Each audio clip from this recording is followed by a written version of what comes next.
That's what I was kind of more awkward. I was more like, oh, I appreciate it. probably more sure.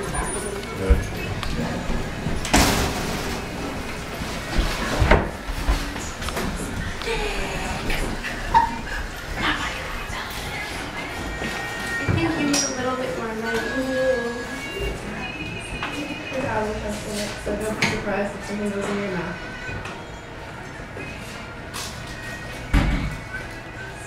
Would you like me to read for you for a little bit?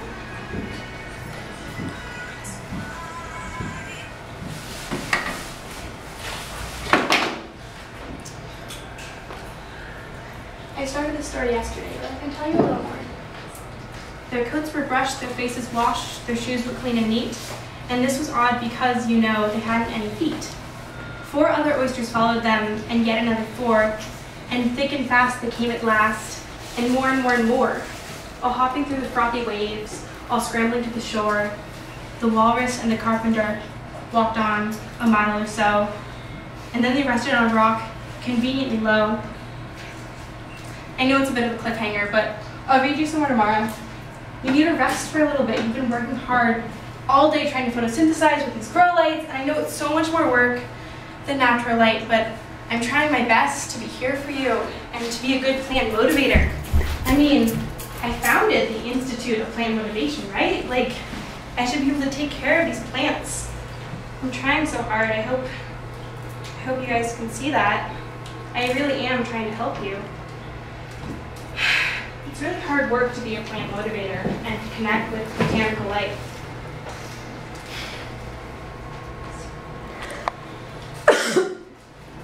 But you're all growing so well, and I'm so proud of you.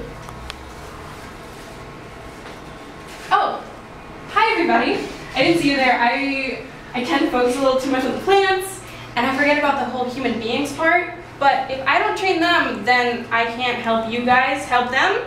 If that made any sense whatsoever. Well, I can start the presentation then. Welcome to the Institute of Plant Motivation. I am the founder. My name is Becs Epstein, and I'm going to give you a little pitch today on why I think you would want to get involved. I'm really hoping you'll be interested, and at the end, I'll give you options on how you can get involved. So, our mission.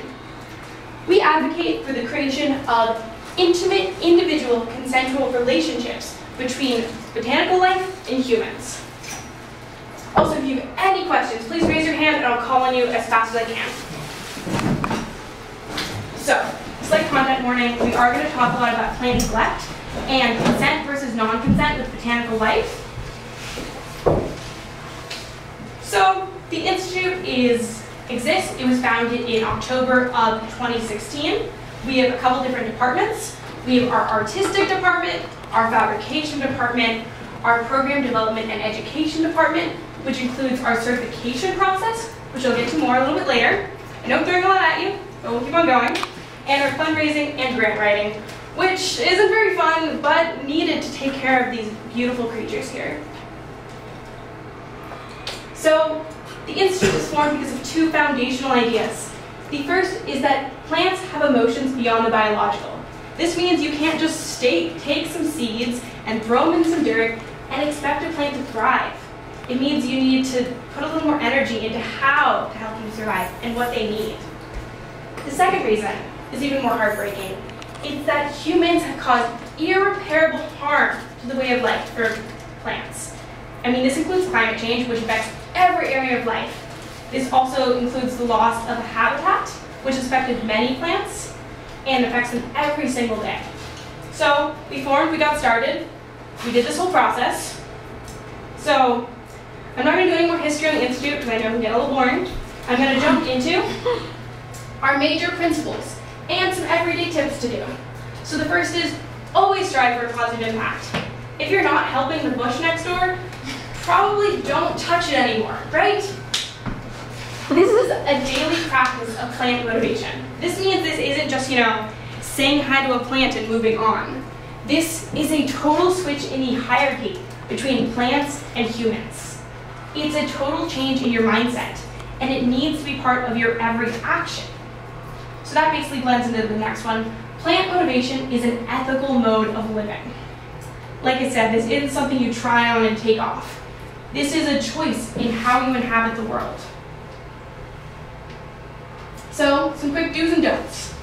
Always be a consistent presence in your plant's life. You wouldn't abandon a friend, or a dog, or even a nice house. So why would you abandon a beautiful thyme plant? I just don't get it. But we're here to help you figure out how to deal with vacations and that whole business. So just always reach out to the Institute if you have any questions whatsoever. Next, focus on small interactions. You don't need to repot your plant every day. You could just say hi, check on how it's doing. Just like sit with it for a minute. This isn't about grand gestures. This is about purposeful actions. And affirm the plant's right to be autonomous. So I know I just said that plants need humans and that whole business, but it kind of creates a paradox because plants existed before humans and they should be able to exist without us.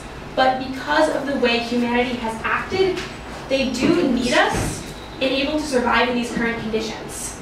So it's trying to balance those two and trying to make a world that's acceptable in some way. Next, do not project your own issues onto a plant. If you had a bad day at work, a bad breakup, even a death of a loved one, you shouldn't put that negative energy onto a plant. They get enough from humanity. They don't need your issues. This doesn't mean you can't go lay in a field and feel happier, as long as that negativity is dissipating instead of being forced into those blades of grass. So, jumping from these do's and don'ts and moving on to consent with plants. This is the part that can get a little confusing to people, and in our certification process, we explain this in much greater detail. This is really about communications and support. So, what does communication with the plant look like? It doesn't look like what I was just doing with those plants, because I know these plants. And I already know how they feel and what they need. And yes, it is a continual process of checking in with them, but we've already started a relationship. If you're just becoming a plant motivator, you're really going to need to observe, feel the plant's energy, take your time, and do not push if it's not reciprocal. This can't create a direct dialogue between human and plant consent, because with humans you can have auditory affirmative consent, but with plants you can't have that. So it's really about just waiting and feeling the energy and letting the plant be and be autonomous. So that was most of my pitch for you right there.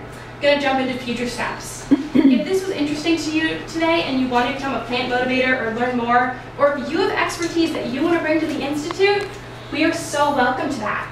You can reach out to us on our website, our Facebook, our Twitter, our Etsy, our TikTok. We have a lot of social media. So I have some cards which I can hand out to you. You can pass them around. And really, reach out if there's any issue. We really want to support our members and our future members. So please, let me know. And a big thank you to our certified plant motivators, who there are a couple of in the room. So, thanks everyone for coming by, and come see me between sets if you have any questions.